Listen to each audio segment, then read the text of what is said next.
पानसरे साहेबांचं जे पुस्तक आहे शिवाजी कोण होता, तो प्रत्येक व्यक्तीने या देशातली वाचली पाहिजे आणि त्यांच्या प्रकाशकावर पानसरे साहेबांचं काय झालेलं आहे हे तुम्हाला माहिती आहे. देशाने उठून आवाज उचलला पाहिजे. हे जर एवढी दादागिरी होत असेल आणि आमदार लोक जर गुंडेशाहीमध्ये उतरले असतील तर यांना अभय देणारा होम मिनिस्ट्रीवर पण ताशेरे ओढले पाहिजे. तो असं बोलला की पानसरेंचं काय झालं तुला माहित आहे, तुलाही त्यांच्याकडे पाठव. मग असं कसं पाठवणार? त्याला त्या प्रकाशकाला सरकारने प्रोटेक्शन दिलं पाहिजे. हां, बिलकुल. आणि त्या आमदारावर गुन्हा दाखल केला पाहिजे. बिलकुल. कारण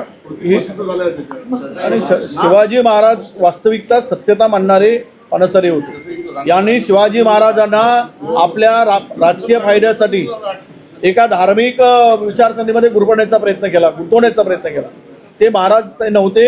महाराज हे बहुजनांचे राजे होते, रयतेचे राजे होते. पण त्यांना त्यांचा हेतू साध्य करण्यासाठी त्यांनी ते जे चुकीचा इतिहास आहे, पानसरेंनी लिहिलेलं पुस्तक हे करेक्ट होतं, म्हणूनच आज त्यांना धमकी मिळते. दोन्ही राष्ट्रवादी जर एकत्र झाले असतील तर दादा